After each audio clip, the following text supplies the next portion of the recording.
Thank you, Wayne. Can you share, Gary? Can we share? What's that? Can I share an image? Yeah, I believe so. Hold on. Let me just get this going. Yeah. It says we're live streaming, Gary. So Okay, that's a yeah, good sign. I got it. I can see it. I can see us on YouTube. Yeah. Hi, everybody. Okay, yeah, I got it. I can see it. I can see us on YouTube. There's an echo somewhere. I don't know who's feeding back, but Well, I think it's YouTube, so I'm going to shut that off. Yeah. there's an echo somewhere. There you go. That's better.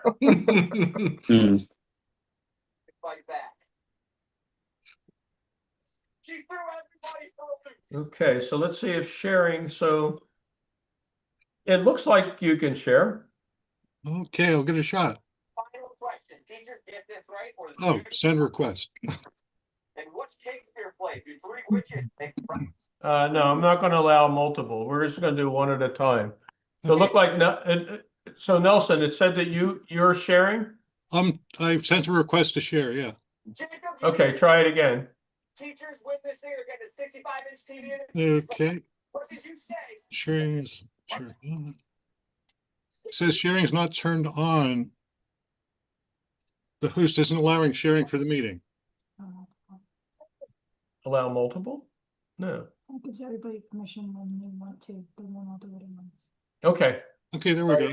Try it now. Okay. Sorry about that. Yeah, question. This is about 40 minutes of the rosette through an oxygen and hydrogen filter. Two questions. Why isn't there more blue? Because I've seen other people's pictures with a lot more blue, and also there's horizontal banding. You're saying you're using a dual band filter? Yeah, oxygen and hydrogen. Yeah, with dual band, they tend to come out mostly red. The stuff with the blue tends to be narrow band filters. I would have to use discrete filters and different images, correct? I'm not sure I understand the question. Ask that again. The only way to get like the more of the hydrogen would be to use separate filters and process them differently. I mean, if you were to use like a narrowband filter, you'd really want to have, I mean, you could do that with a one-shot color camera, but you would ideally want to do that with a mono camera. Right, yeah. So, but like any image that I've ever taken of the rosette with a dual band filter is almost all red except for some white. Like the area that that little that kind of jet looking thing in the center it has a whitish, and I think that's from the blue. That's from the oxygen content. Does anyone else have any experience with that? Anyone else in the group in terms of pulling blue out of it with a, you're talking one-shot color, Nelson? Yes, it is. Yeah. So that feature in the upper left, that's like in the center, towards the center, it looks like, yeah, right there. That tends to come out a little whiter looking. Is the image color calibrated with the narrow with the dual band? Most likely not. Okay, well that's one thing to start. Yeah. Right? Is the color calibrate the image, because then it's gonna base the color calibration on the stars. Right. And you can tell it what filters you're using in a lot of the like the spectrophotometric color calibration. It'll actually adjust for the whatever filters you're using. Right. Okay. Great. No, because I'll stop sharing now. I was just wondering because I saw somebody post one recently of the rosette through SHO scenario, and it was green and blue, and so nothing like what I took. So I was curious about that. But does anybody have any ideas about the banding he's showing there also? Yeah, It the looks like a little like a banding. like a read noise, or did you use darks on? Yes, I haven't seen that before with this camera. And it's only 15 90-second exposures. And Um, just something new. Are did you did dithering? Yes, yes, did you have the cooling on? yes. Okay. Yeah. Did you have anything else running on that USB? Uh, I have a It's from powered something.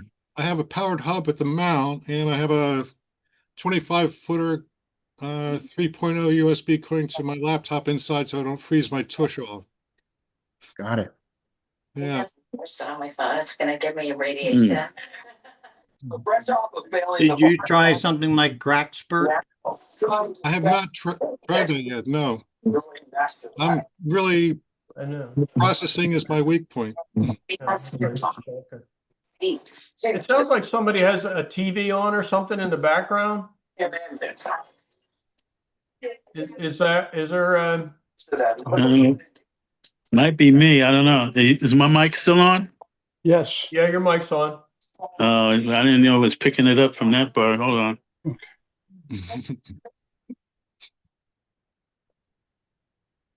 Yep. Yeah, that that's was it. Yeah, I just muted him. That's it.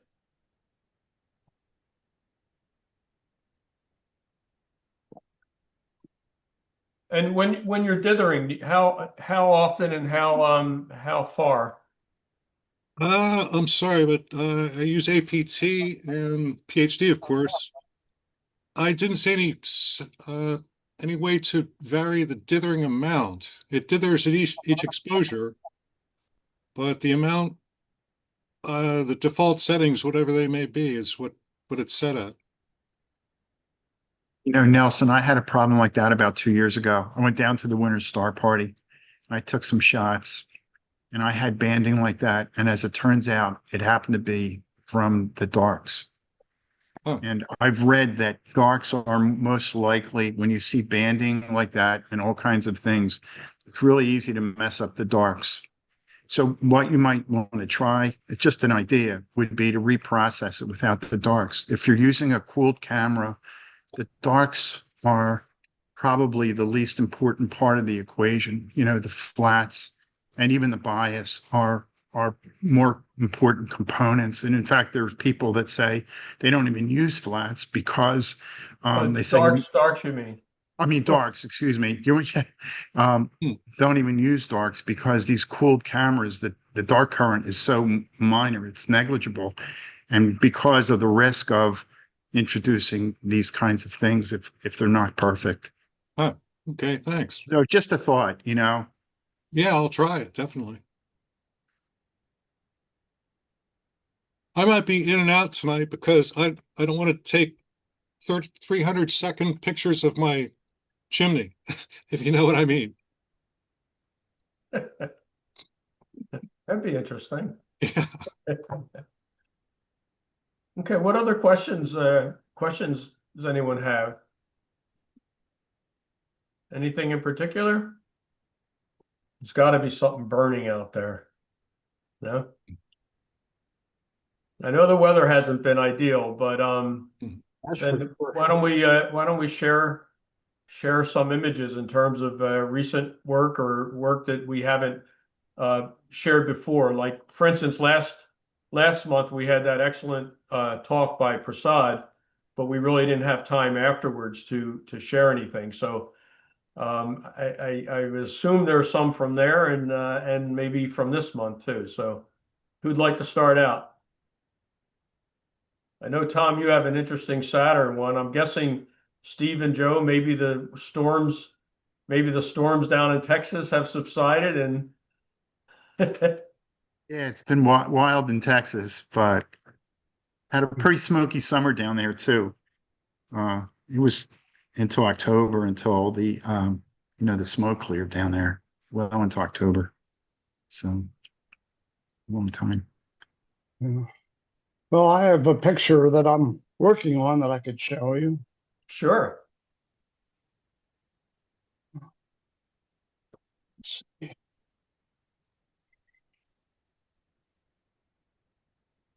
See, where's share?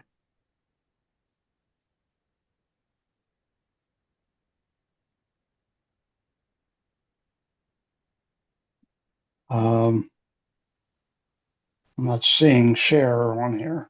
Bottom center? The bottom center, the green. Oh, there it is. I found it. Okay. Yeah.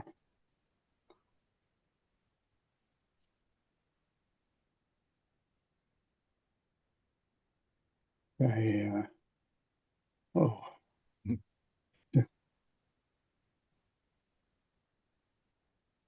Is that coming through? Not yet.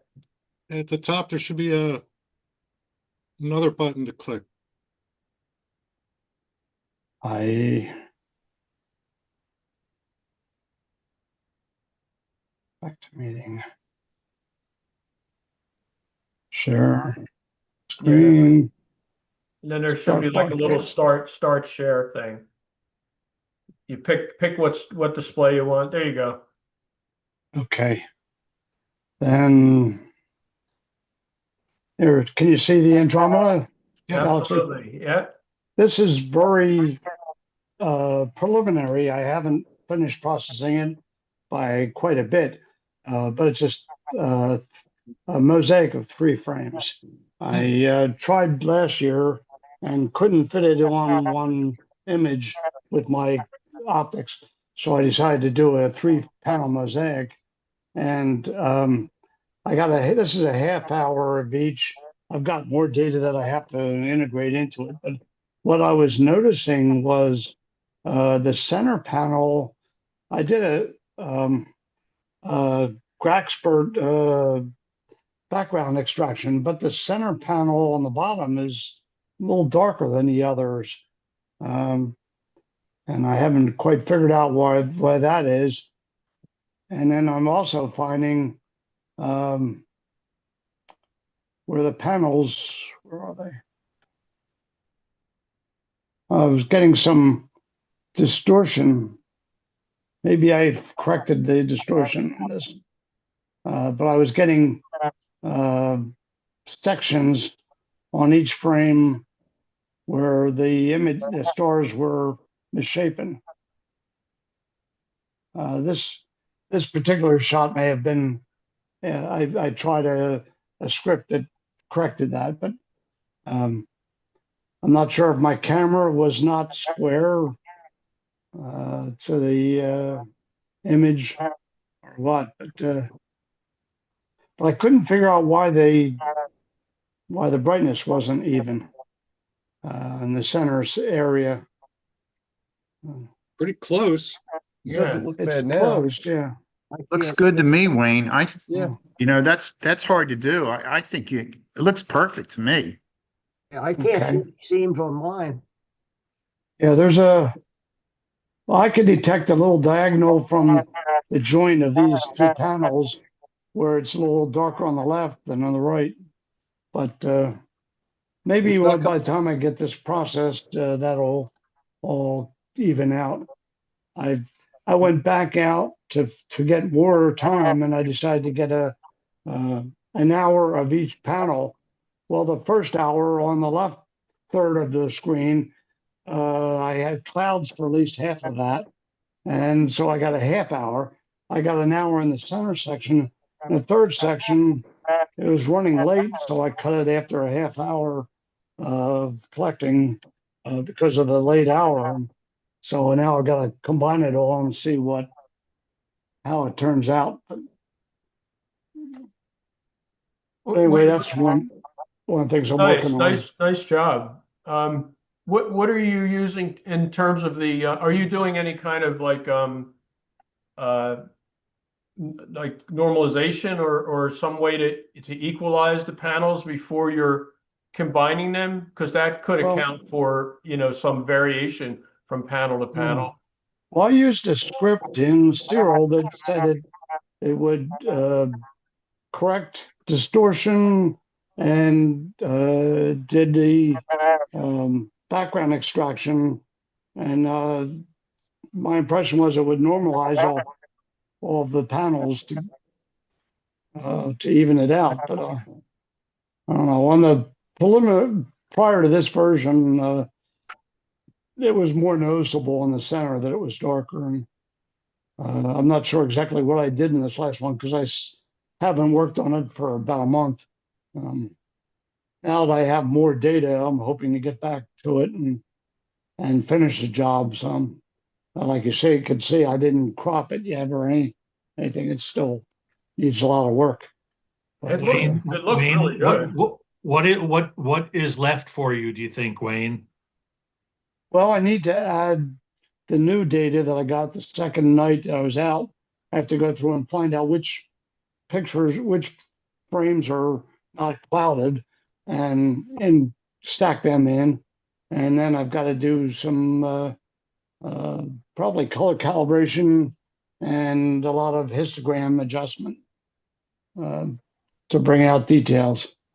This represents a half hour. What you're seeing represents a half hour of 30-second exposures for each frame, all shot on my through a not too long CLS filter, which is just a wideband light pollution filter.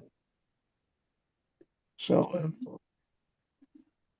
I think it looks really good. You're off to a great start. yeah, it's a start. I've got, like I said, I've got more data and more work to do on it once I get all the data in there. But I was frustrated last year trying to squeeze the whole galaxy in my optical setup, trying optical focal reducers, and that just caused all kinds of problems with coma and vignetting and all that. So I finally gave up and went corner to corner and got 2/3 or so of the galaxy on the frame. And I thought this year, well, I did one frame of a 2-panel mosaic. I thought maybe I'll get the Andromeda Galaxy that way and do a 3-panel mosaic, and managed to squeeze in M101 and M32 in. But yeah, it's coming along. So Yeah. okay. So let's see. How do I get out of sharing then? When did you shoot that? Oh, Like that what- was in October, I think.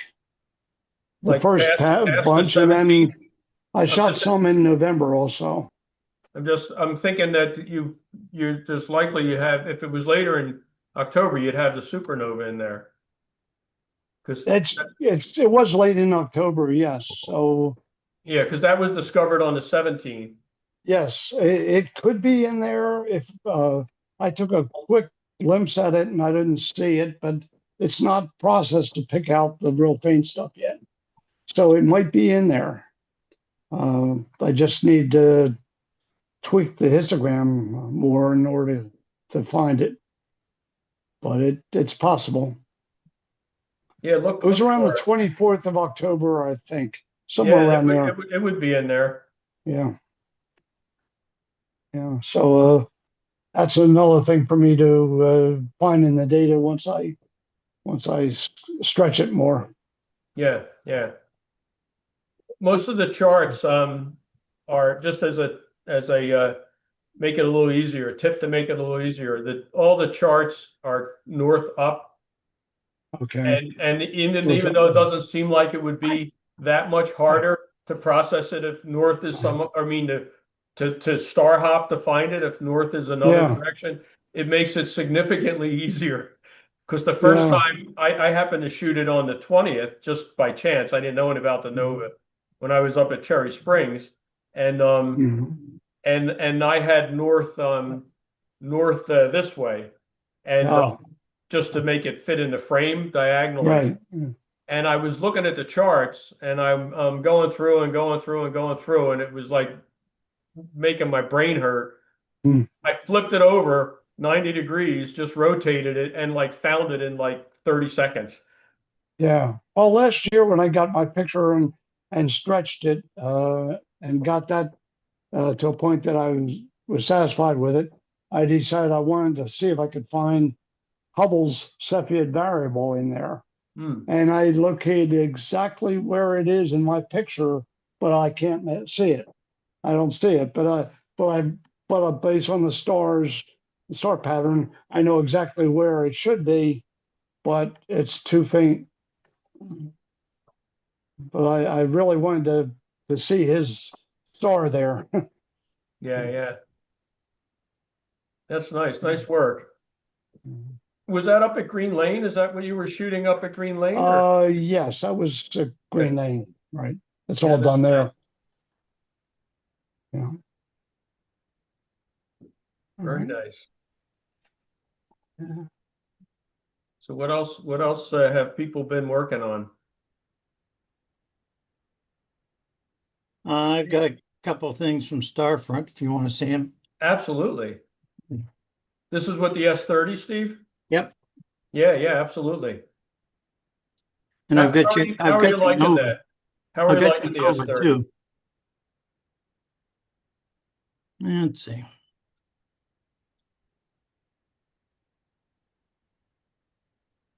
Hmm.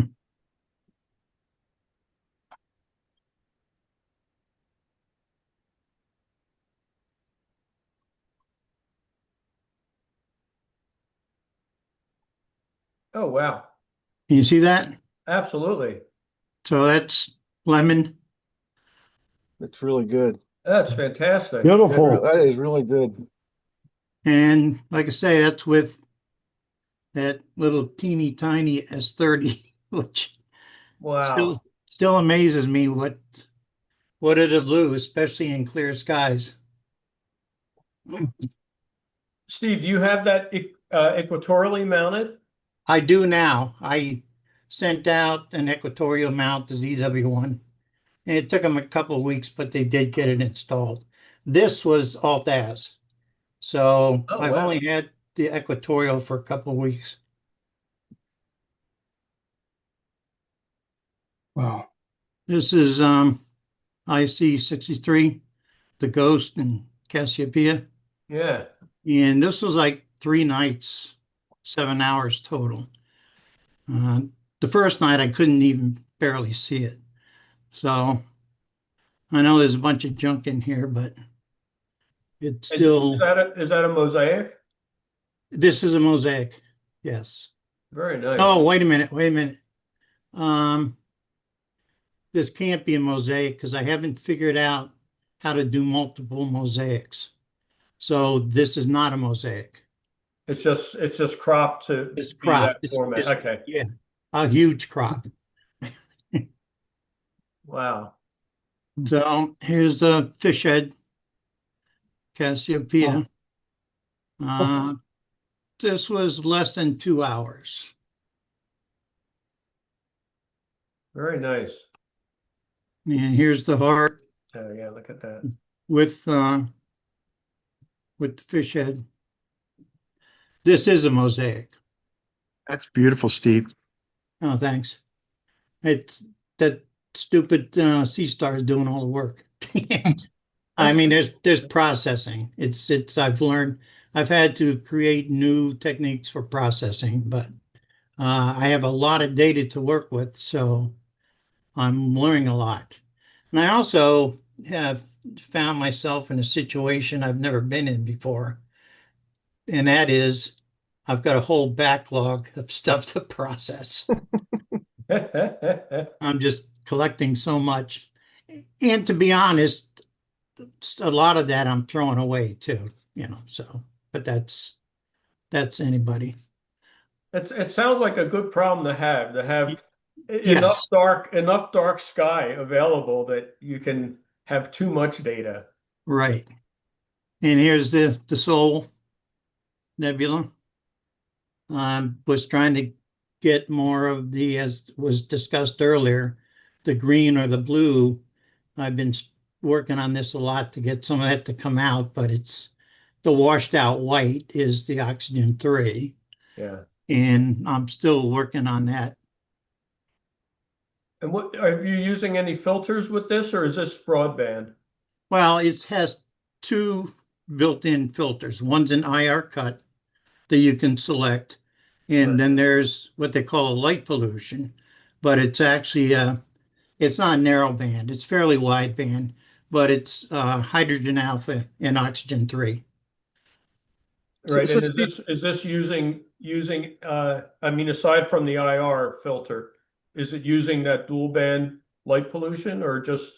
Yes, this is the HA Okay. oxygen 3 filter, dual band filter. So it's either the dual band filter or the IR cut. Those are the two choices. I And see, okay, they're built in and you can select them. I see. So Steve, are you shooting most of this with the H alpha and O3 filters on that light pollution filter on? I was just curious because the sky's so dark there. Well, yes. When the thing is, this would look, you wouldn't get as much of the hydrogen alpha and the oxygen 3 if you just use the IR cut. This really, even though the skies are clearer and darker, this still emphasizes those two bands, if that makes any sense. Mm-hmm. So here's the topic of the night. So I imaged just by chance. I imaged M31 twice in October, once in the beginning of October and once in the end of October. And this one is from the 30th. And if we come into this area here, and I believe this is our nova right here. It is, yeah, that's it. Now, if I look at the image that I took on the 10th, I don't see anything there. Yeah, So you said the 17th is when it showed up. that's when it was discovered. That's Yeah. the earliest photograph that I've seen in terms of it being discovered then. Yeah. And it's interesting that yours, when I shot it on the 20th, it was noticeably blue. And there was some debate in the email group. Dan McCauley had said that when he shot it a few days before the 17th, and there was something that was reddish kind of in that area. He was wondering if it was sort of a precursor. And it's described in the literature from the discoverers and stuff that it was like the fusion of two small stars, and they would make a red glow. So I went through my data and I looked at each channel. I shot it monochrome. I looked at each channel separately, and the blue and the green are definitely hotter. This is in the calibrated data. The blue and the green are definitely hotter than the red channel. And there's also, when I looked at O3, I shot it with O3 and H alpha. There was a fair amount of O3 in that area also. So this is neat seeing that, because it lends credibility to the fact that it may have started out red, and then as it got older, it turned blue. And Al Lamperti said that is a phenomenon that he was familiar with. That as they get a little older, they actually get hotter. Yeah, so this was on the 30th. Wow. So Wayne, that's where you want to be looking. Okay, here's the Pleiades. And this is like 5 hours with, I think, the IR cut filter. That's pretty impressive. Yeah, and that's 20-second exposures, it looks like. This is 20-second exposures. Wow, look at that. And I was always doing 20-second exposures with Alt-Az. Now at the EQ, I'm going up to 30 and 60. Okay. Well, I should take that back. In the beginning, I was doing 10 seconds. And then I found out I could get away with 20. So I was doing 20 seconds in Alt-Az. And now at the EQ, I'm bumping that up some more. And a quick question on this, like Tom was talking about the field rotation in Alt-Az. Is this cropped to pull that stuff out in the Yes. corners? Yes. Okay. I've been doing a lot of cropping, but it's because, you know, I haven't had that big of a problem with field rotation because most of the objects I'm looking at are smaller than that center area where you see the rotation happening on the outside of it. If that makes any sense. Yeah. So all I have to do is crop it. Now, this I found really interesting. This is M103 star cluster in Cassiopeia. And here's the star cluster here. But I just kept all of these stars in here because I was mesmerized by it. It's just amazing to me that this little telescope pulled out all these stars. Yeah.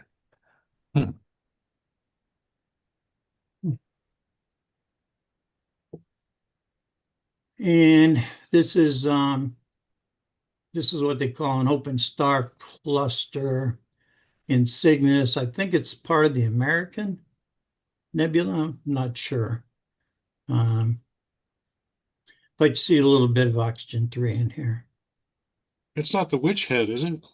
No, it's not the witch head. It's a section, I think, of what it was, the American The North American Nebula? North American Nebula, I believe. I'd have to look it up again.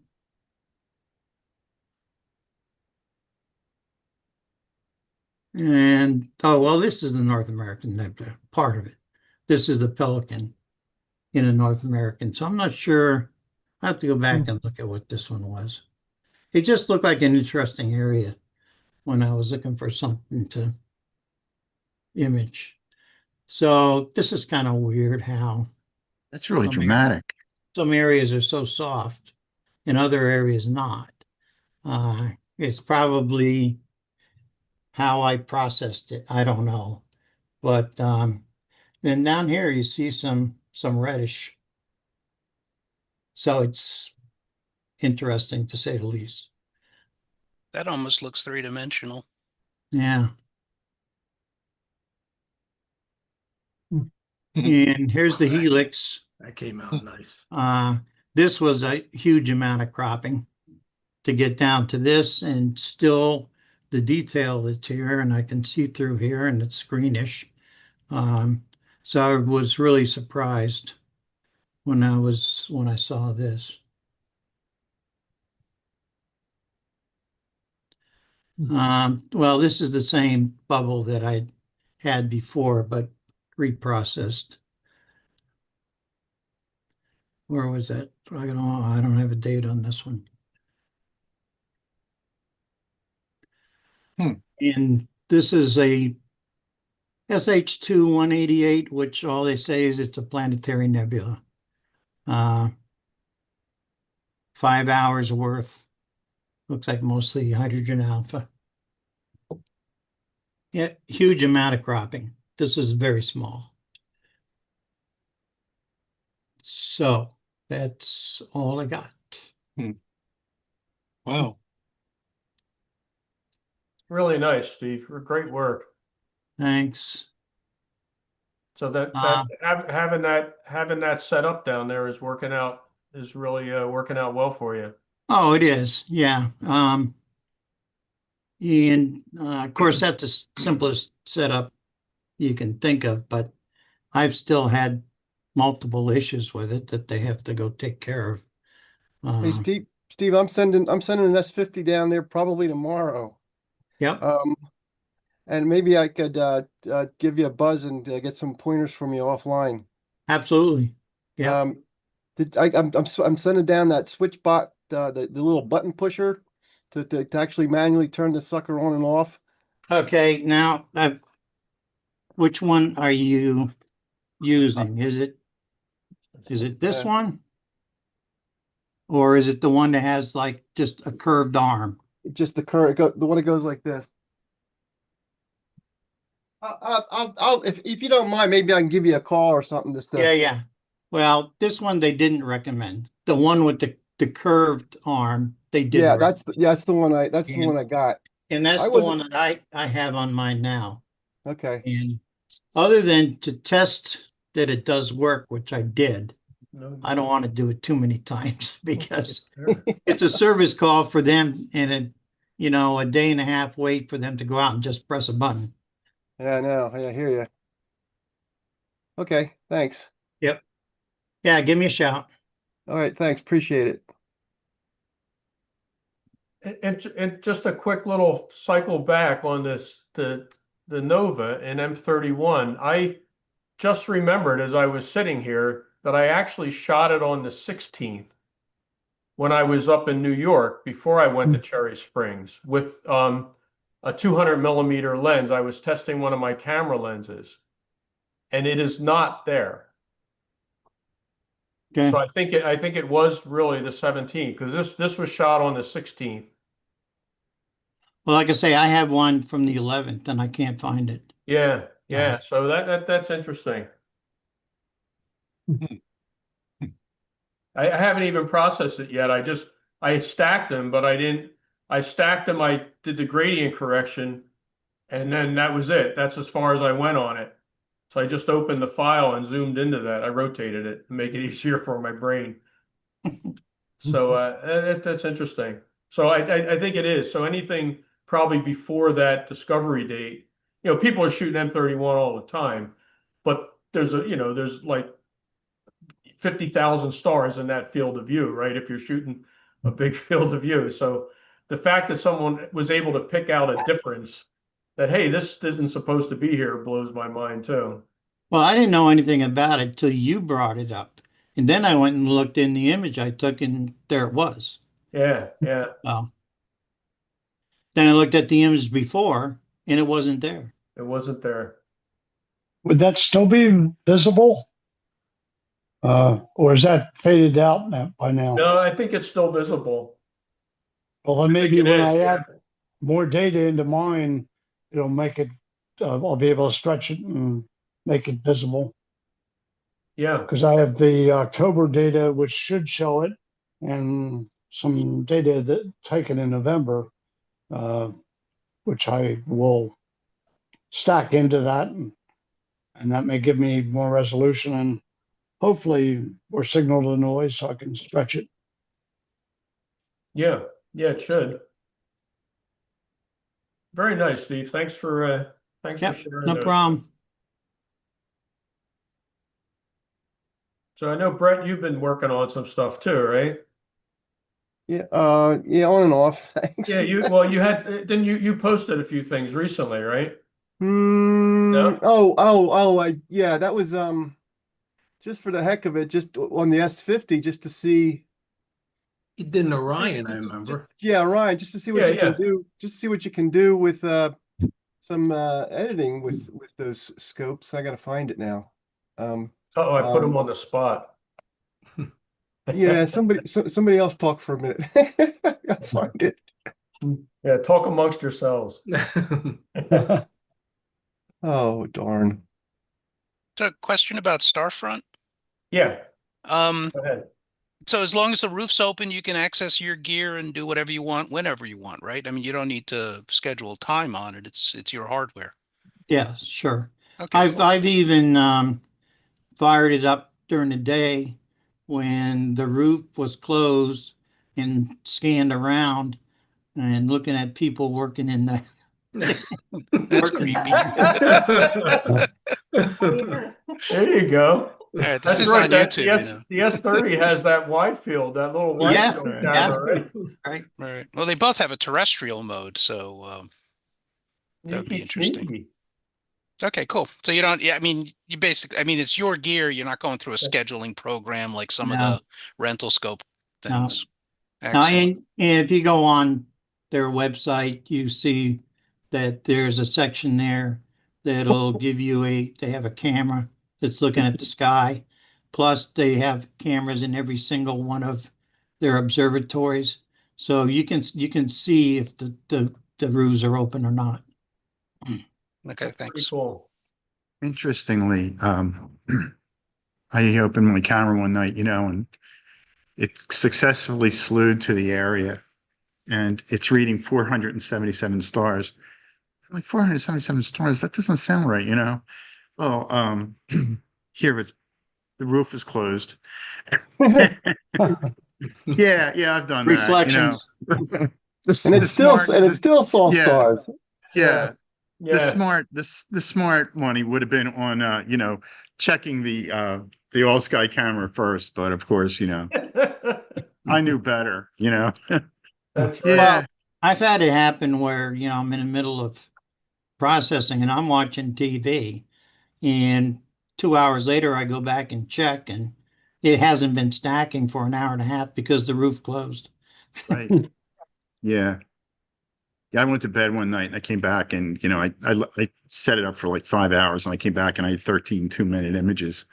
I'm Right. kind of scratching my head as to what happened. And that's what happened. High winds, they closed the roof and, you know, everything lost the star and everything stopped. But Yeah. anyway. Hey, how'd you make out, Brett? Was that long Okay, yeah, I found it. enough?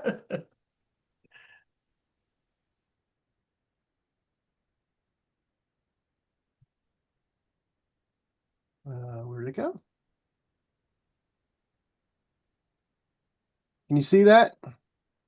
Yeah. Yep. That's 117 minutes at 10 seconds a sub from my backyard. And then processed in PixInsight and Photoshop. There's a little bit of Nice. banding out here, but the trapezium isn't too bad. No, And that's you didn't kill it. No. And that's with the good. S50. That's the S50 in a little under 2 hours from a Bortle 5. That looks great. Yeah. Get That's that. pretty, Very it's nice. pretty impressive that they can do that. What were the stats again? This is the S50. It was 117 minutes at 10 seconds per sub. As alt or Oh, EQ? yeah, alt as, Okay, and cool. from my backyard. Alt as, Wonderful. yep. That's great. Yeah. That came out really nice. Yeah, very nice. Keeping with that, this is, now let me go to this first. So this is M31 from Cherry Springs, around 2 hours in alt as. Oh, I'm sorry. This is the dwarf. This is 15 seconds, but you can see how just like I was showing earlier, is that dark sky really does make a big difference, even with those smart scopes.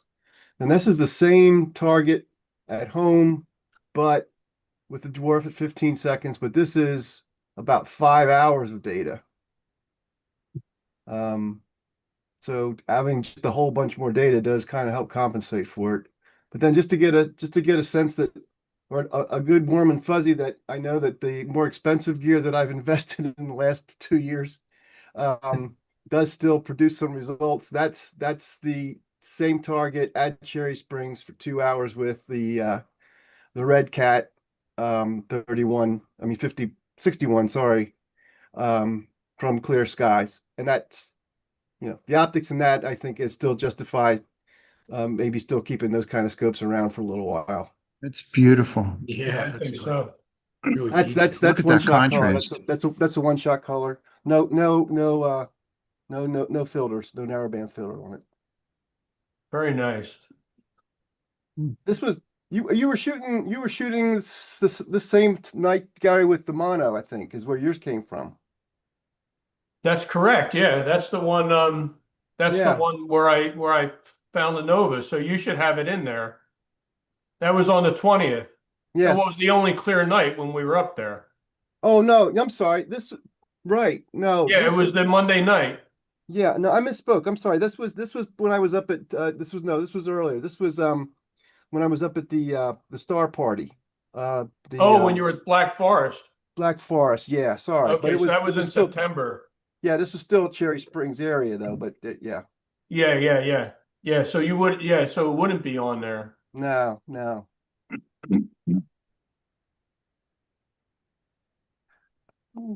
Very nice. Thanks, Brett. Thank you. I got a couple quick ones if Yeah. you want to see them. Just some, mainly solar. Doing a lot of solar these days.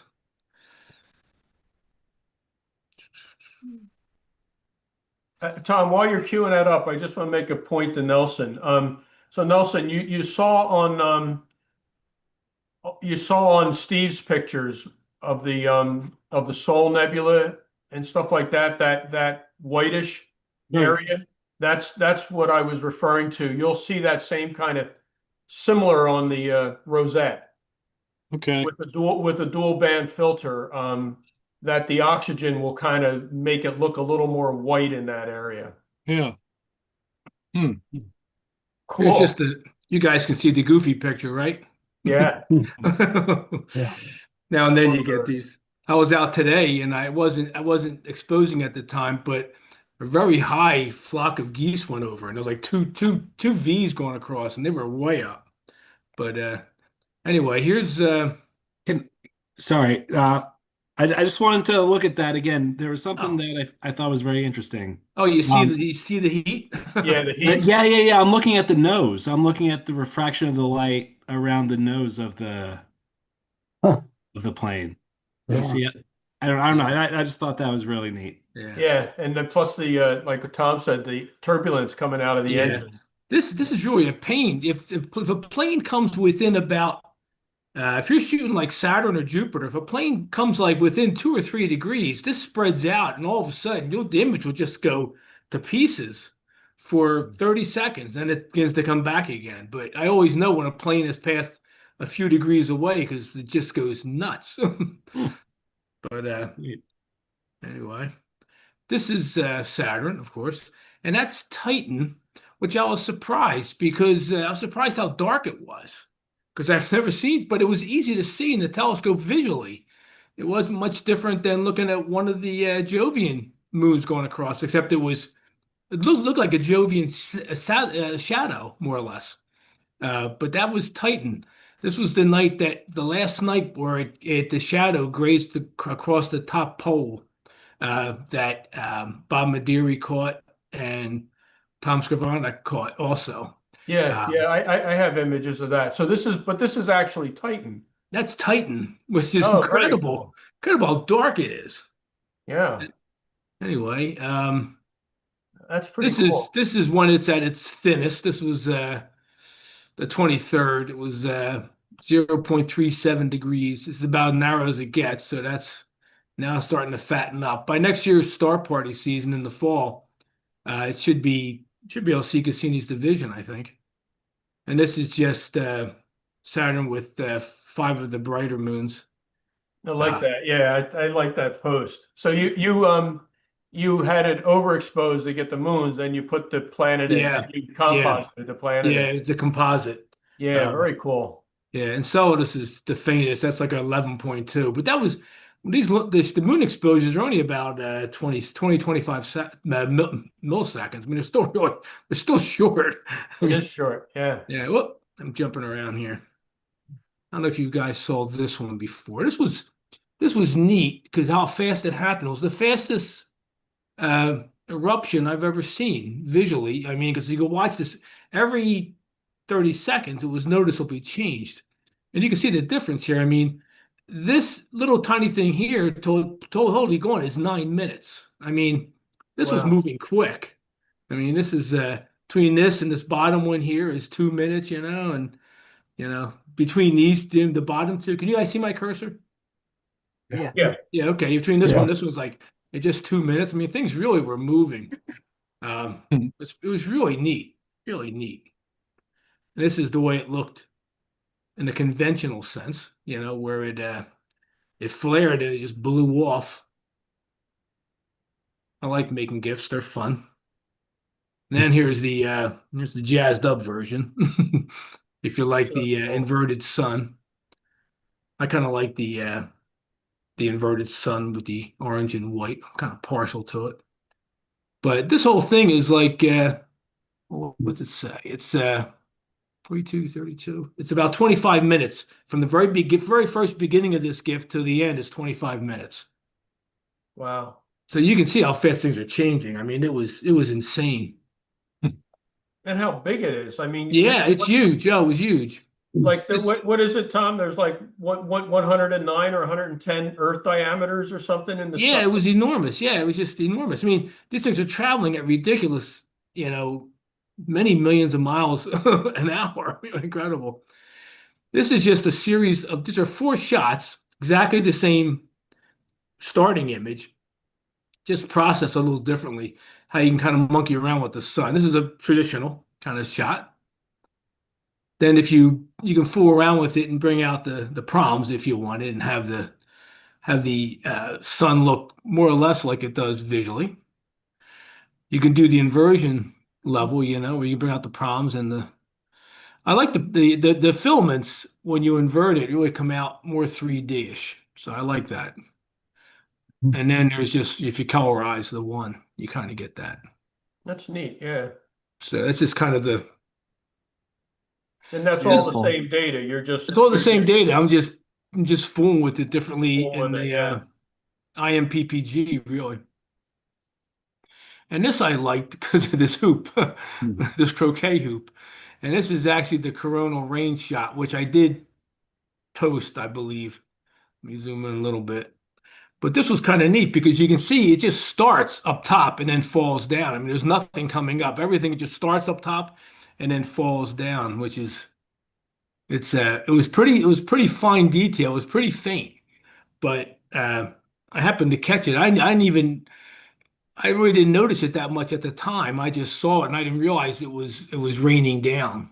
So, oh, and this is one I took today of that giant those 2 big large sunspots there. Yeah, that's that big group. Yeah, and what's kind of neat about it is with this, you can really see the magnetic fields. How it's, look, if you look over on this side, it's all kind of just kind of an even, smooth, kind of just bubbling around. But you get near this spot and look at those field lines coming in. It's really pretty cool. That is.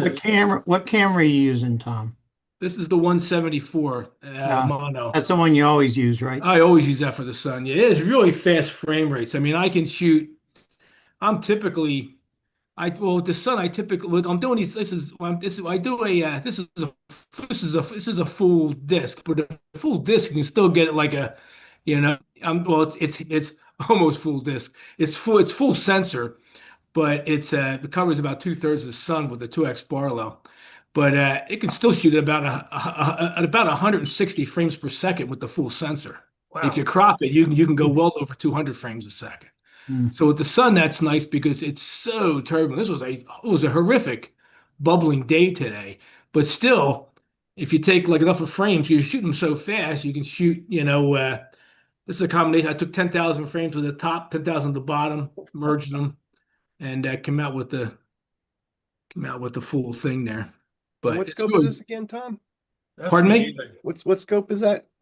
This is a Lunt 60 millimeter pressure tuned. It's single stacked. So it's a 60 millimeter Lunt single stacked. Not that dissimilar from what the club is renting. That is a 50 millimeter, I believe.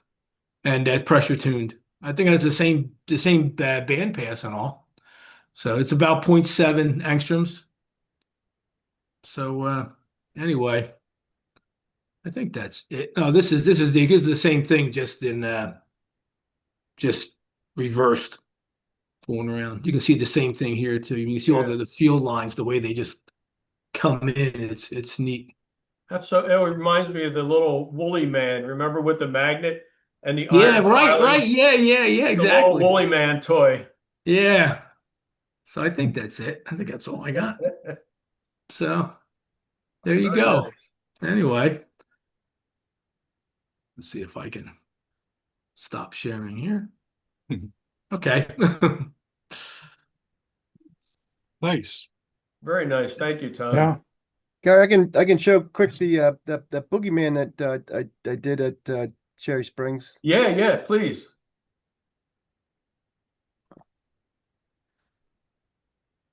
You know if you can see that.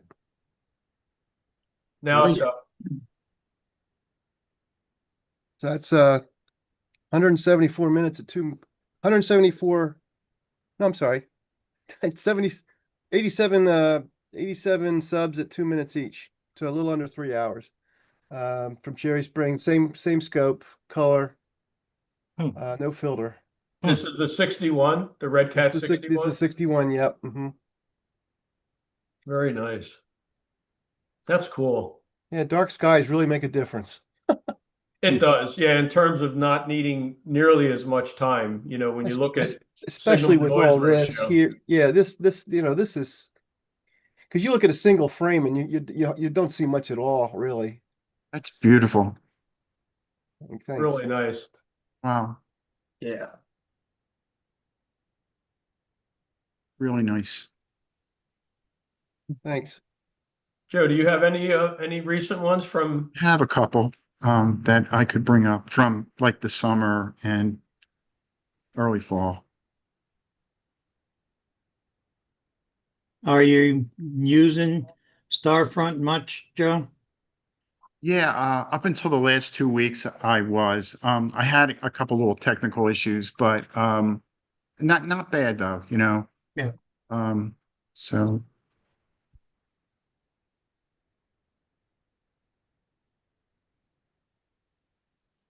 What was the most recent issue and how quickly did they resolve it?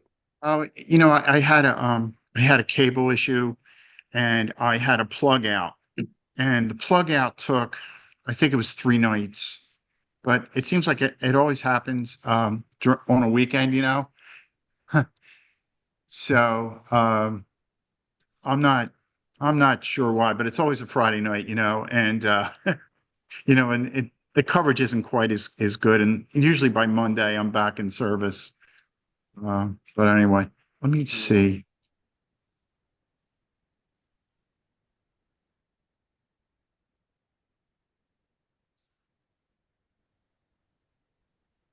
Um, can you see my screen? Yeah. Yes. That was one shot taken. This was about 4.5 hours. We're just seeing the thumbnails, Joe. Oh, you're not? Hmm. It's showing up on my screen. I don't know why that would be. It's showing like your folder, new folder, November 4. Did you pick to choose to share your whole desktop or just that one window? Just that one window. Yeah, I Yeah, think you might want share the desktop. yeah. Unshare and then share reshare again and check the desktop or whatever it is that it. Well, the screen. There's your cursor. Yeah, share the screen. Tracy's Share correcting the screen, correcting us on the nomenclature. Okay. Yeah. She knows Zoom way better than I do. I know that. You see it now? Same thing. No. Okay. Sorry. I think you want to stop sharing. Stop sharing first. Yeah, stop sharing and start over. I'm just mimicking what she's saying. I'm like a little parrot here. I Sorry. Okay. I take direction from that direction. I'm enjoying Oh, everybody's a wise man. Yes, exactly. Hi, Tracy. Hi, everybody. I'm enjoying everybody's images. They're great. She's doing Christmas cards while That's nice. I'm looking at pretty pictures. Same thing, Joe. I'm sorry. I don't know. No, that's your whole No, desktop. we got it. We got Okay, it. I'm sorry. now go to that folder. Now I don't see it. My goodness. Yeah.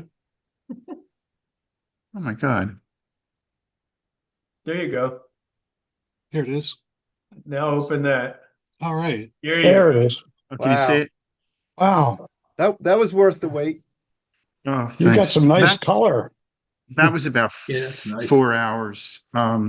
Shot at like 4 hours worth of 2 minute subs, just with the 2600. No filters up there. And it's funny because I shot another one. I added with 10 hours, so I shot it over 2 nights, and the 10-hour shot didn't look as good as the 4 hour shot. So I wonder if maybe the second night, you know, maybe there was some smoke in the air or whatever. But anyway, that was probably one of the last pre-nova shots, supernova shots taken in the world. I'm really good at that, taking the last. I did that last year too. And in M101, I think I had the last, I think my shot was taken minutes before the supernova in M101. So It is the baseline picture. yeah, I'm always the control, so here's another control. Anyway, so that's really that. good. And That let's came out see. really nice.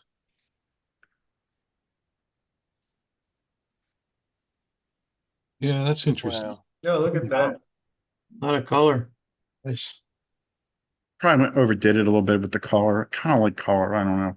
It's so hard to process that, isn't it? I've Yeah. done mine now about 4 or 5 times, and each time it just doesn't quite the way I'd want it.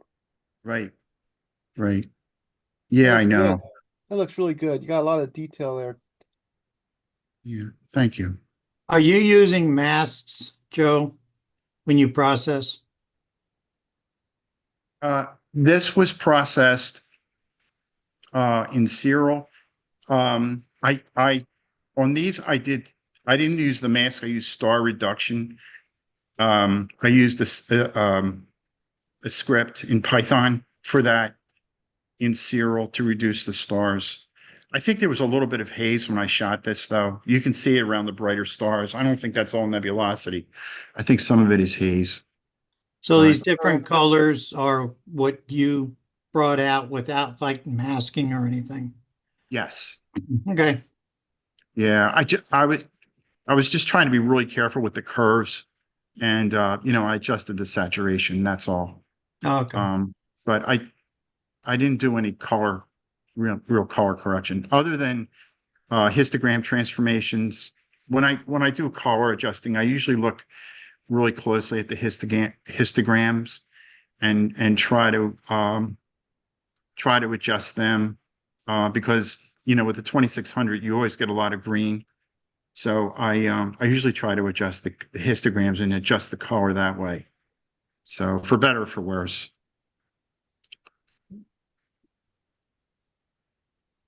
Wow.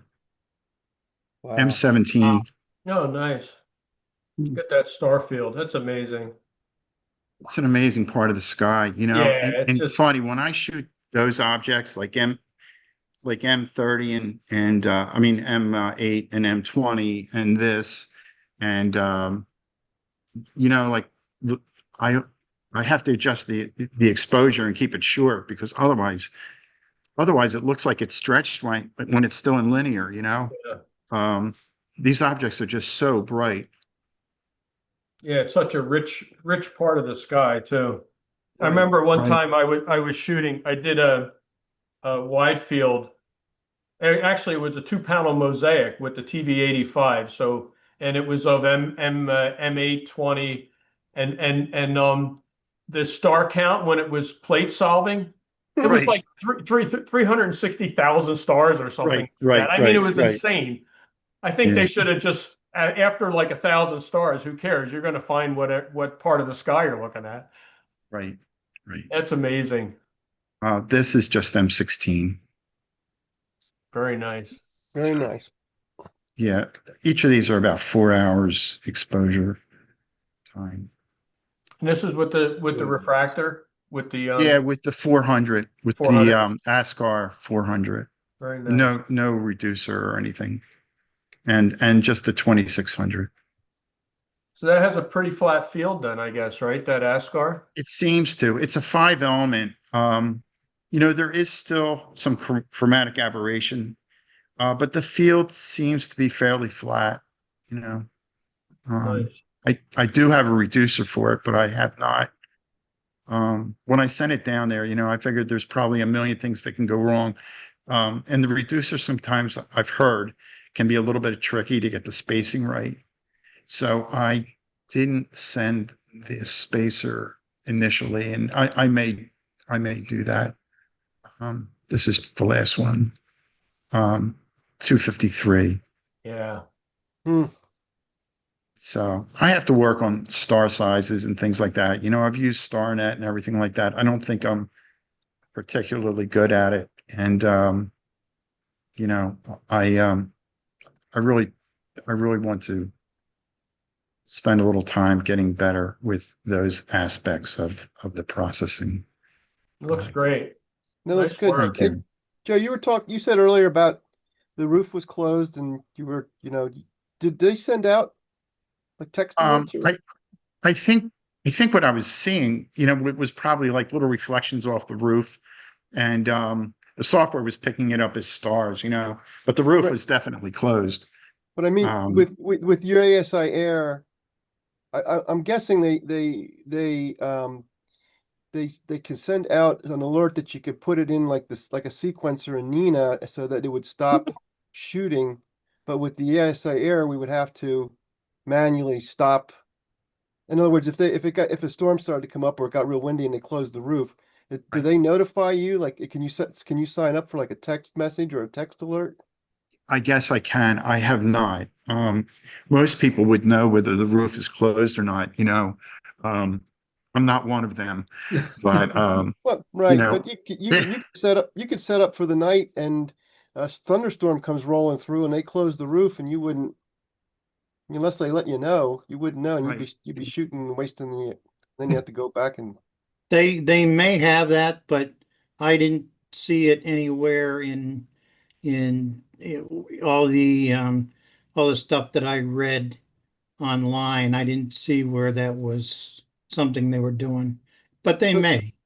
So with Steve, with the C Star, are you processing the single stacked image, if you will, from the C Star that it stacks, or are you pulling all those individual fits down and then stacking them yourself? So in the beginning, I want to do my own stacking. That's really my goal. And so in the beginning, I wasn't even doing live stacking. I was just letting it collect subs, and then I would download those subs and put them in PixInsight and go from there. But at some point, I read and realized that unless you're doing live stacking, those individual subs are not doing dithering. So I said, oh, I want dithering. I got to have dithering. So I do live stacking on everything now, but most of the time I'll download the subs and pre-process them from scratch in PixInsight, unless it's a mosaic. If it's a mosaic, I'll take the mosaic stack that they created and go from there. Mm-hmm. Okay. But it's a personal preference thing, It's there. It's starting up. It just takes a while, I guess, you got a whole bunch of, well, you're doing what, 30-second or 1 minute in EQ mode, did you say? I have gone up to 1 minute just recently. Okay. With the equatorial mode, but their network, and I don't know what Joe is running to, their network is very spotty in terms of downloading large amounts of data.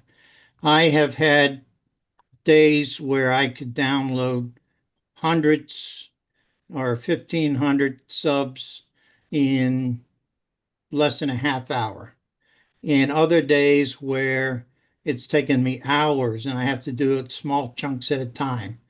So I think there are times when their network is just kind of bogged down and other times where you can get the best that it can do. Mm. Okay. I have a couple to share. Thanks, Steve. Yep. I'm going to go back to that supernova for a second. I'm looking at the data I shot on the 16th. It ended at around 2 in the morning on the 17th.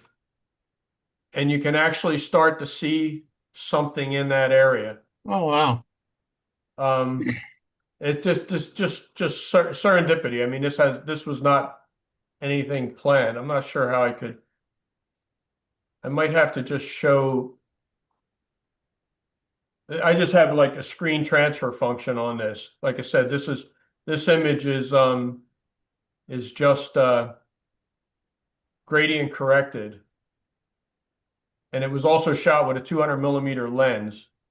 So I'm going to just share that window and then we'll come back to it. So that would be PixInsight. I'm going to share PixInsight.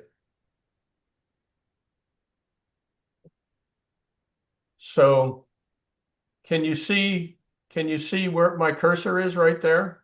Yep. That's where the nova is. I'm going to zoom out a little. So here's that characteristic pattern, that group of like it's kind of looks like kind of like a horn shape. And then there's this little string of stars here. This here, right where the cursor is there, is where the nova is. And you can see something's there. Interesting. Now I'm going to stop sharing that. And I'm going to share, I want to share this screen. Okay, I'm going to get this out of the way. Okay, so you should still see that you can still see that, right? Yeah. Right. Okay. So now let's go to this folder behind it. So this is the M31. This is what I posted, just rotated north up. So this is north up. So there's that characteristic pattern. You got this series of stars that kind of looks like the bell of a horn. And then this is the nova here, shot on the 20th with a monochrome camera. And there's a zoom in. That's it. You can start to see it has a definite blue tint to it. And I do believe that's real. I do believe that coloration is real based on looking at the individual subs. The intensity, this is not stretch, this is just raw, this is stretch, but I mean when I looked at the raw data. And then if I pull PixInsight back up, let me make this window smaller. Oh, sorry about that.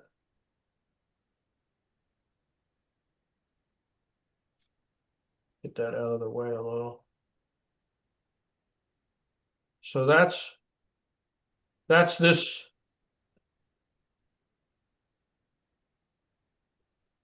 Let's go to this one. So that's these two stars there are these two stars. Then you have this kind of arc here, which is this. The orientation is just slightly different, but this star is that star. Let me zoom in on that. This star here is that star. This star there is that star. And that's the nova, which looks like there might be the beginnings of something there. 1 pixel. Yeah. Yeah, this was shot with a 200mm lens. So keep in mind, that's the field of view. It's like the only time I've ever shot M31 where I didn't have to worry about framing it. I just set I set the ASI air to M31 and it was, it's a wide enough field of view. This is like probably 6 degrees by, 2 and change or 3 degrees, which is interesting. I need to go back to that. So anyway, that's that. And then I also I was toying around. Oops, sorry. I closed my folder. Was that PixInsight you were showing us the possible? Yeah. Can you invert easily or? Again, it's not, I'm not sure what that would do to the screen. You can invert easily, but I'm not sure what that would do to the screen transfer. This is not stretched. It's a linear image with no processing. Right, but it'll make because it looked like it was 4 pixels that were being a little brighter than the background, and it'll make it stand out a little clearer. Yeah, yeah. So you can play with that later. Yeah, yeah. I'll try that later. Let me see. And can you do a point spread function on that? So I think it's going to mess up because it's not stretched. Oh, okay. So All right, this is, I mean, if I invert that back, if I go back to that and I take off the auto stretch, that's the image we're looking at. Gotcha. Okay, So thanks. I'm just doing, a screen stretch just to see something. So I'll take a look at that separately. I posted these just for fun a while ago, because I was horsing around. I was testing this 100mm lens on the 2600 Pro, the one-shot color camera. So this is, talk about a wide field of view. So this is these are the belt stars in Orion. Here's the horse head, the flame, a lot of that kind of molecular cloud stuff. Here's M42. Wow. 43. Down to Rigel and down to the Witch Head Nebula. Where was this shot and how long? This was shot at Cherry Springs. This is what I was doing, Brett, with the when I had the 100mm lens. I was testing it. Right. So this is 3 hours and 30 minutes. It's 420 30-second subs with no guiding. It's just whatever the accuracy of the AM3 mount was. Yeah, that's really something. Stacked. That is And I was really doing it just as a test of the lens. The lens kind of failed the test because if you go into the corners, it looks like there's a whole bunch of stars. Like, see, that looks like 3 stars. That's 1 star with chromatic aberration run through blur exterminator. So that's the same star as that. That's how bad the chromatic aberration was in the corners of that lens. That it actually, blur exterminator thought they were 2 separate stars, or in this case, 3 separate stars. It's only on the bright ones, and it's only on that 1 corner of the lens. If you go down to this side, it actually doesn't do that. They're flaring. You can see the stars flaring, like here. You see that flare? That's all aberration. It's lens like a coma type flare, I guess. What type lens is it? It's a camera lens. It's 100mm macro lens. So it's a Canon L series. It's an f2.8. It's an f2.8. So it's a fast lens, and I thought I would give it a try just to see how well it did, or how well it would do. But regardless of those things, because you really got to zoom in to see that, right? This is a really wide field. I thought it was just really cool having something that wide to capture everything all at once. It took a while to frame it. I had to do about 6 or 7 sub exposures to just, and like rotate it. And you can't see the witch head. I really wanted to get the witch head, but I knew it was in the area of Rigel and this group of stars here. There's this little right triangle here.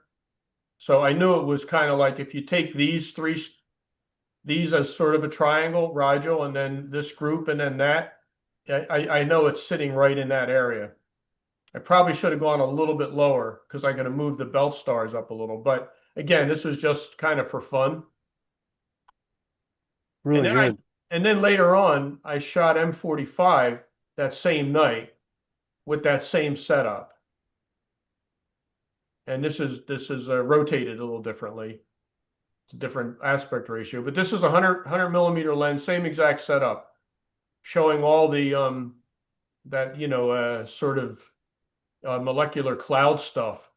Because we're so used to seeing M45 like that, right? But seeing it in that really wide field was I thought kind of neat. And I recently took ownership of a Red Cat 51. And I got first light on it a couple weeks ago. And this was during the new moon. They're close to the new moon with a dual band filter on it. So this is Heart and Soul nebulas shot with a 2600 MC Pro, a Red Cat 51, and a dual band there it's like 12 nanometers, so not super dual band, or nine or 10, I think one's 10 and one's 12 or something like that, the bandwidth of them. It's the IDAS NBZ filter, the Nebula Boost filter. And again, Nelson, this is what I was talking about. This is kind of what you would see, that sort of whitish area from the oxygen component of the dual band filter. What color does sulfur come up? There is no sulfur in this. No, but what color does sulfur present as? Well, sulfur is very red. Sulfur is close to hydrogen alpha. Okay. Yeah, sulfur is also a red, is in the deep red spectrum. I think it's deeper red than it's closer to infrared than hydrogen alpha. And then I also shot the Pelican and the North American Nebula with that same setup. I shot one night and one a couple nights later. So this is about about 3.5 hours. It's 101 2-minute exposures with the 2600, the Nebula filter, and the Red Cat 51. So that's a 250 millimeter focal length on that telescope. And Brett, this is what I was talking to you about when we were talking about the like the Red Cat 51 Mini kind of thing. So I wound up just getting this. Anyway, so this is first and second light. This is actually first light, and then the Heart and Soul were second light. That's good, really good. Thank you. Yeah, I'm really happy with it. It's a really compact little rig, and it mates really well with that camera. It's got a great field of view. And that's it. Nice. But I tell you, there's something about the really wide stuff that tickles my fancy in some way. Even though you can't resolve the stars real well, it's just neat seeing that much stuff in one, like with some detail, that much stuff with detail in one capture, not mosaic. There's a lot to be said, like when I did the couple mosaic images that I've done. I love that too, because you could really zoom in. You get the wide field, but you could really zoom in and see incredible detail. Yeah. But the overhead of doing that, the amount of work and processing, like you had, Wayne, like getting the panels to match, all that kind of stuff, getting it to not be distorted, compared to just like pointing it in somewhere in the direction of what you want to shoot, and like everything's in it. So I think you'll find that, Brett, with that Red Cat 51 Mini, when you get that fired up. Yeah, and I'd be interested to do something like just do like the Cygnus region with that mini, and then somehow pair it with some of the targeted areas within Cygnus that you may already have just to get a sense. This is where this is in the sky, maybe just as like an educational tool or something too. Yeah, yeah. Yeah. Hmm.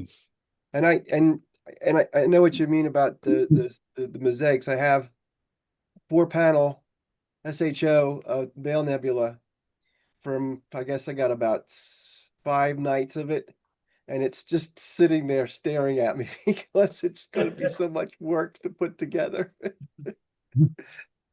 It'll be spectacular, though, I'm sure. Yeah, well, but a year from now, I'll show it to you guys. I can identify with that. So Gary, do you have a recommendation on how often you dither when you're taking those things? I dither every 4 frames typically because I'm shooting a lot of frames. And I used to do 5 and I moved it to 4 for some reason. I don't know really why. Okay. But the other thing is the distance. So I was thinking that might be a topic to do like a little mini, like a half-hour kind of presentation on, because dithering depends, the amount of pixels you set in the dither settings is not, it doesn't directly translate to say how far it's going to move in terms of the actual image scale. Like, this is hard to explain. Like, for instance, if you were shooting at a 2000 millimeter focal length, if you dither 2 pixels on your sensor at 2000 millimeter, that's a lot further, like image scale or not image scale is probably not the right phrase, but it's actual distance in terms of arc seconds compared to if you're shooting with a 200 millimeter lens. Yeah. Because the dither settings, at least in the ASI Air, and it would be the same with the C-Star, assuming you can, I think you can set that on the C-Star. I seem to remember seeing that in one of the tutorials. That's the number of pixels on the sensor. But when you I think the correct way maybe to think about dithering is how far is it moving in terms of the actual sky. And I remember digging into this about a year and a half ago, and I probably have a little teeny piece of scrap paper with some formulas on it where I figured out how many pixels it would be for, in terms of like I would need to move, because I was moving like five pixels at a time or something. And when I looked at the frame, the other way to find out is look from at one frame right before it dithers one of your subs, and then look right after it dithers. And if you zoom way in, you can count how many pixels like a particular star moved. Or like you can see the pixels are little squares, right? Yeah. If you zoom in enough. And yeah, I've been doing every 10 subs at 30-second subs.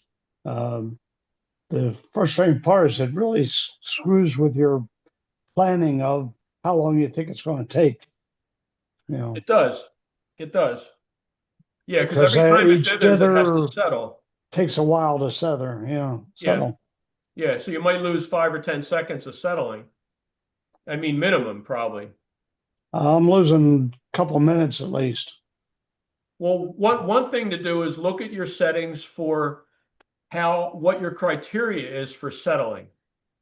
So if you look at the ASI Air, it has a criteria in the advanced settings for guiding for how many pixels it needs to be stable for how long. And it's really, I think it's in arc seconds. It's how many arc seconds error band for how long. So I think I have mine set for something like 2 arc seconds for five seconds or something like that. because seeing in this area is 2 arc seconds, right? We're not like, you know, in the, we're not down in the deep sky area of Chile or something like that, where you're having sub arc second seeing. So seeing on a good night here might be an arc second and a half. And it's probably more like 2 or 2.5 arc seconds here. So that could be getting you in trouble because the criteria might be a little too stringent and it's dragging out that time. Yeah, I probably need to look at that. I ran into a situation about 6 or 7 months ago where it was taking a really long time to settle. And I looked at those parameters and they were just too stringent. So I reduced the criteria and I didn't see any difference in the pictures. It's not like all of a sudden the stars were you know, elongated or something like that. So you might want to take a peek at those settings. Yeah, that might help. Now, I don't think 10 is too many frames. If you're shooting 30-second subs and you're shooting, you know, 3 hours of data or something like that, you're going to have a fair amount of frames. Right. Right? You'd have 300 frames or something, you know, 360 frames for 3 hours of data. Yeah. So But between that, 10, and when the temperature changes, it auto focuses, and then it does a meridian flip, and then it recalibrates the guiding and auto focuses again, and all this overhead screws up my plans for how much data I want to get by the time I want to pack up and leave. yeah, definitely. I'm usually about 70% efficient, you know, in terms of shooting frames, you know, between dithering and mount flip, and you know, yeah. I wish it was 100%, but it doesn't tend to be, you know. What other recommendations are out there for dithering? What are some other people doing? Because I'm just kind of winging it and you know, just trying different things. So I'm not, the answer I gave is not like gospel or anything. It's just what I'm doing. I know there are formulas out there. Yeah, if you read the groups, though, I mean, it's all over the place. There are people that say, you know, in an imaging sequence, you really don't have to do it more than a dozen times, no matter how many images you really do. They said the effect of the dithering after about a dozen dithers actually becomes less. I dither every 3 frames. And I set it at about 4 pixels, not 5.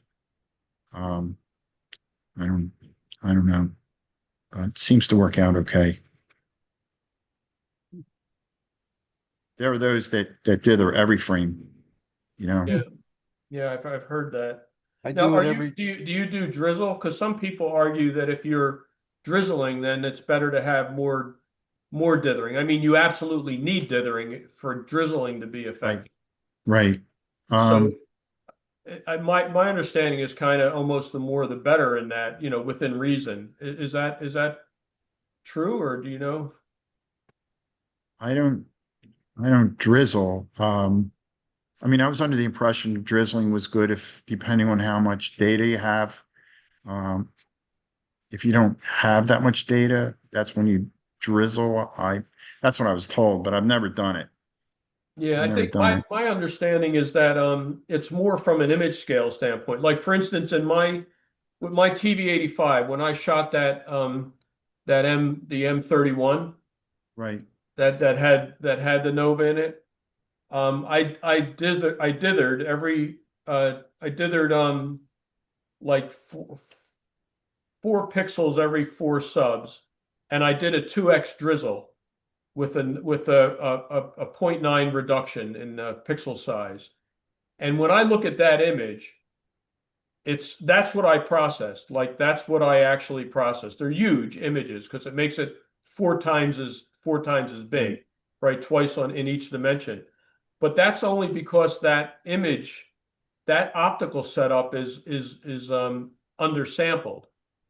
So dithering is a way to kind of compensate for undersampling, is my understanding. And then what happens, like the picture that I showed you or showed the group just now, was actually half scale. Then I resample it by a factor of 50%. Drizzling. So that it's not just a giant picture. But if we look at and I've done this comparison, I've put them side by side, really zoomed in.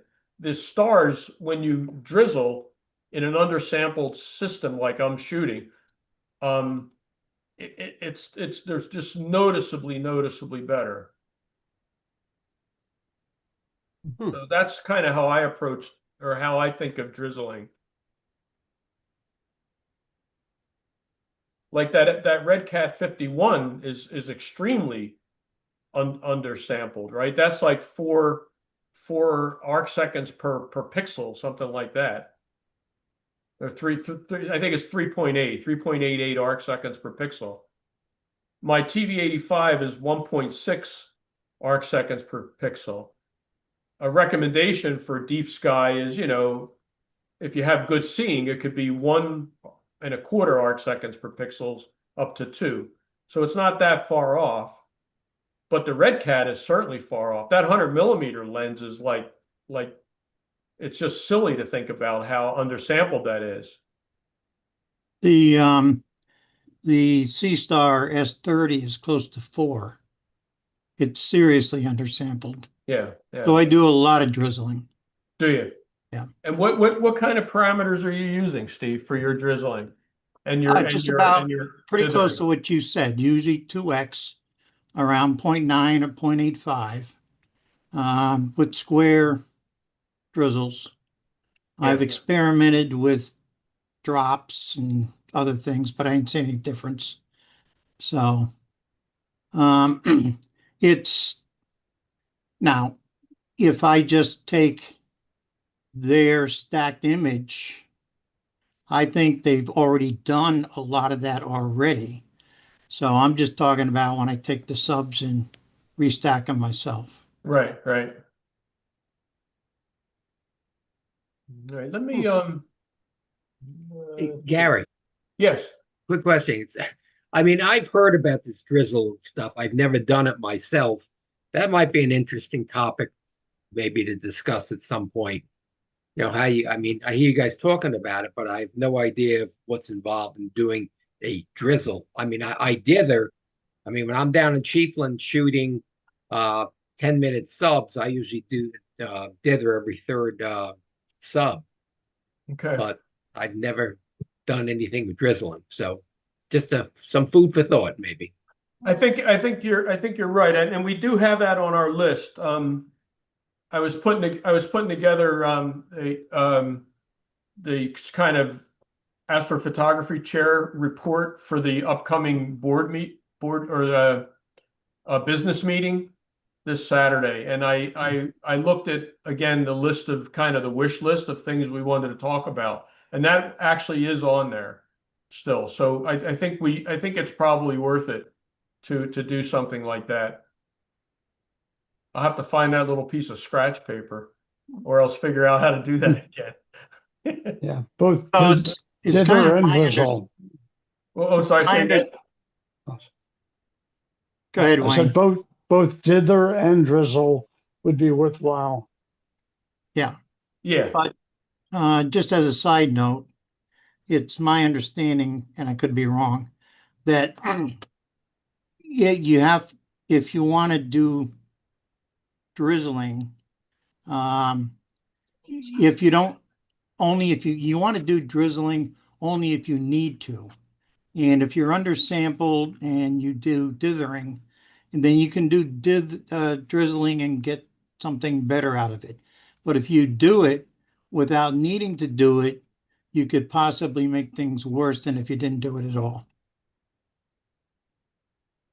I've heard similar things, Steve. I tend to agree with you. Because if you had an oversampled system, like if you're shooting through an SCT, you would probably get yourself into trouble by drizzling. Right. Yeah, that's a really good point. Thanks for bringing that up. Yeah, I think I mean, I agree. I think it would be worth going into that. Not like a real long necessarily presentation, but just to kind of make it a little more concrete, show some examples maybe like I don't know if you remember when I did that kind of ad hoc comparison of Markarian's chain with a one-shot color and then a mono camera by like zooming in, like really zooming in tight on one of the galaxies and looking at the difference. I think we could do it would be maybe an effective way to do drizzling, to have those real close-ups, because you can really see the difference when you're working with it. Unfortunately, the file size is like in PixInsight, like from the 2600 camera, that APS-C sensor, each file, the PixInsight native file, this XISF file is about 300 300 megabytes. So the raw file is about 50 megabytes, 56 megabytes. The native PixInsight file is about 300 meg. The a single drizzle, 2x drizzle file is 1.2 gig each file. So every time I'm processing a step, and if I save an intermediate result because I'm not sure if I'm going to mess it up after, and I don't want to have to go back to the beginning. I want to go back someplace else. It's 1.2 gig every time I say save as this file. I mean, hard drive space is relatively inexpensive, but it's not that inexpensive when you're generating that much data. That's the downside, I guess, or one of them. That's intermediate data, right? Yeah. Yeah. Yeah, and then at the end, I downsample it because, like, I'm going to put that on Astrobin or send it to the email group. It'd be silly. Even if I export that as like a JPEG with low compression, it's like over 100 meg for like and that M31 picture, something like that. I mean, it's silly, like silly big. So, okay. What was that? I'll definitely keep that in mind. What was that scrap of paper you were looking for? What was on it? The scrap of paper was a calculation that factored in how far to dither based on your focal length. So it factored in the focal length of your optics and your image scale in terms of like when you set the parameter in the ASI Air, which is what I'm using, for how many pixels do I want to move between the like one dither and the next. Right. It's, you know, how many subframes do you want, right? And then how far do you want to move it? Okay. That sounds like it's a Google search away. Yeah. Yeah. And that would be based on the pixels on your main camera, not the guide camera, right? No, and that's the other tricky thing, because it's actually both. So because your guide camera has a focal length of whatever your guide scope is. Mine is 120 on my small one. Mm-hmm. And it's, you know, it's a little 30 millimeter f4 guide scope. So that's 120 millimeters. But then you have to relate that to your imaging scope, because that's how far that sensor is going to see the image move. That was the tricky part of it. And that's what I had never really thought through in the past.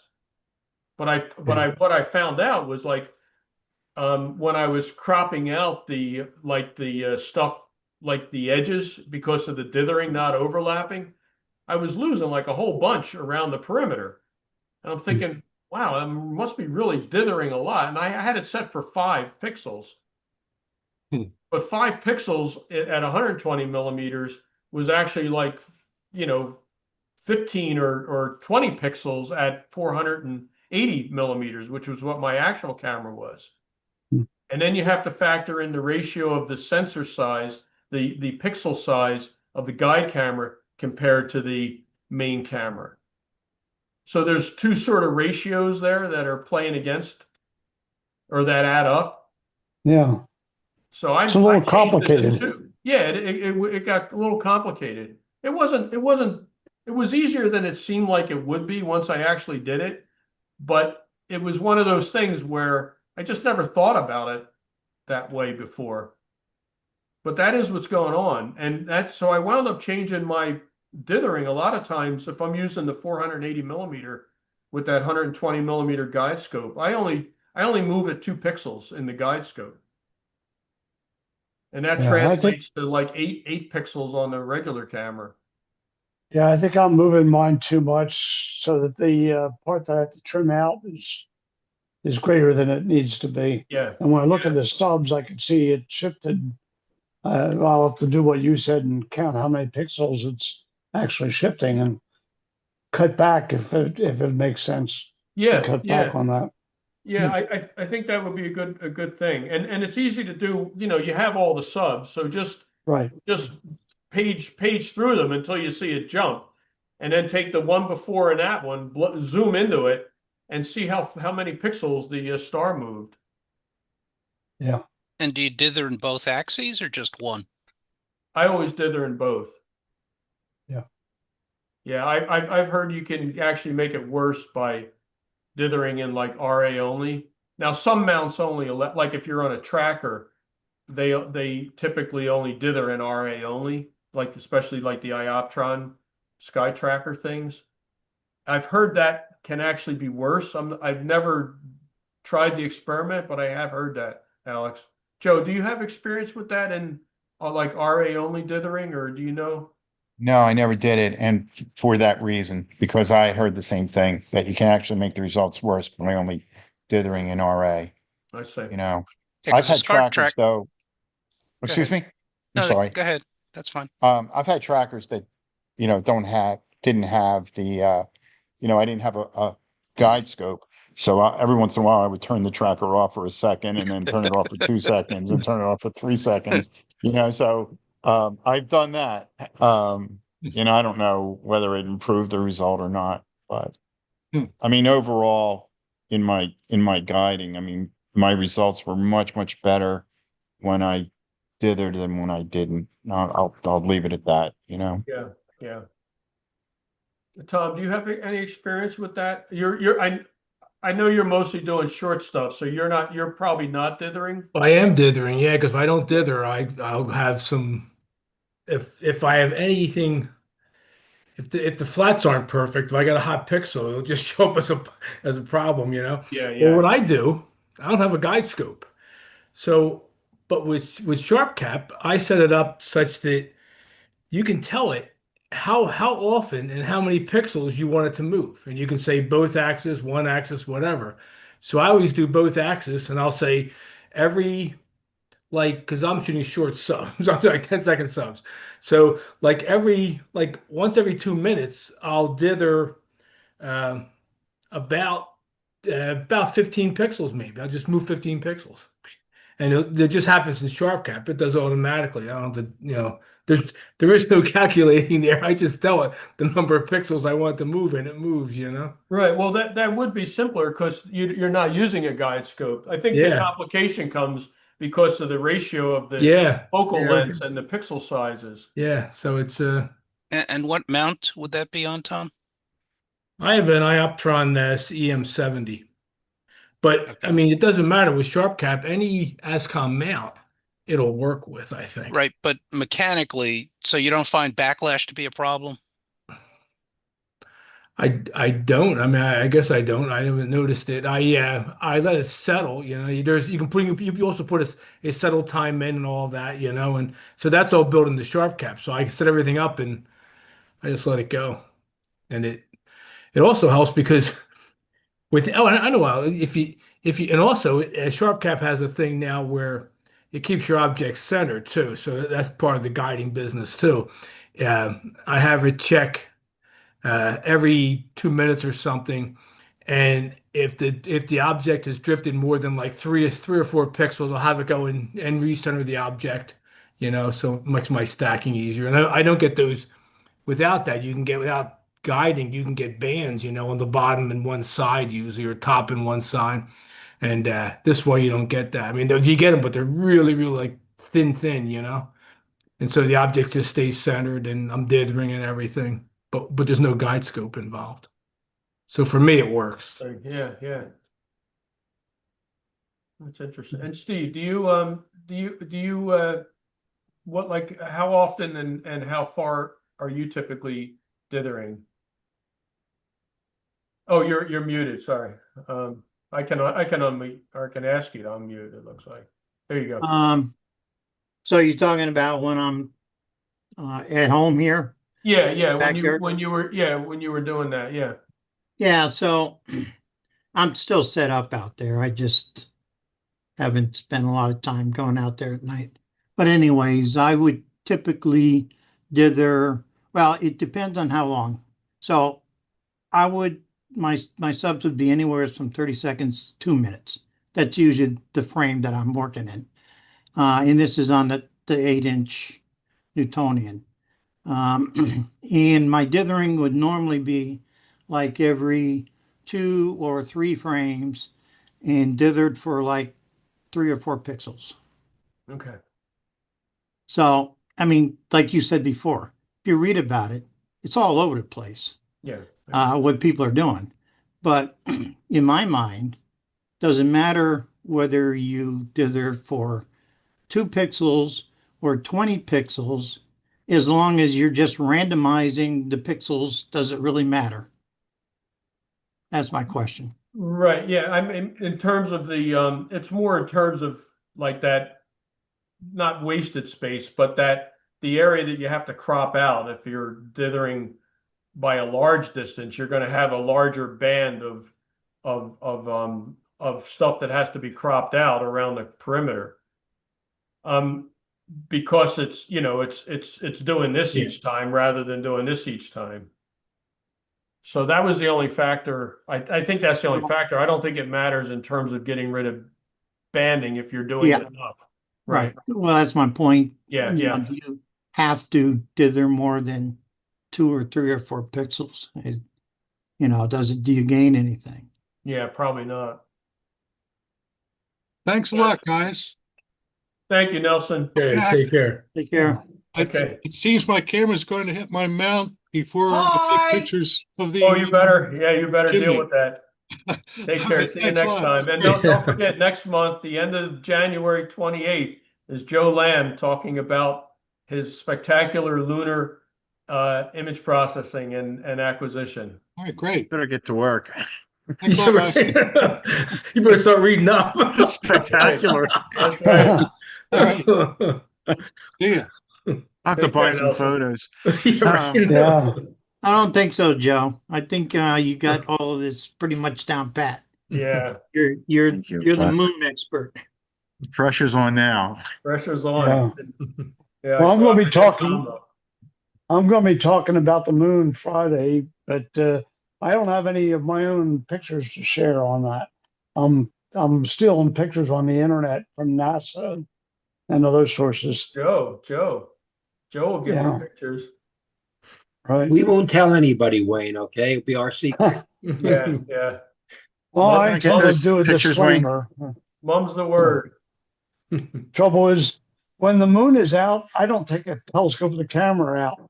I'm either at the public star parties without a camera, or I'm going out with a new moon time with the camera. I just not out there taking pictures of the moon. Yeah, no, it makes sense. Oh, Yeah, we got I the probably spring should, but tonight. I just haven't gotten to that. Yeah. Well, There's so many aspects of forward to that. astrophotography to focus on. Yeah, we're looking forward to your observing talk. Thank you. Yeah. Cool. Anything else? Any other questions before we wrap up? We're getting close to the end, so anything else? Okay, I'm going to actually stop the live stream. Let me make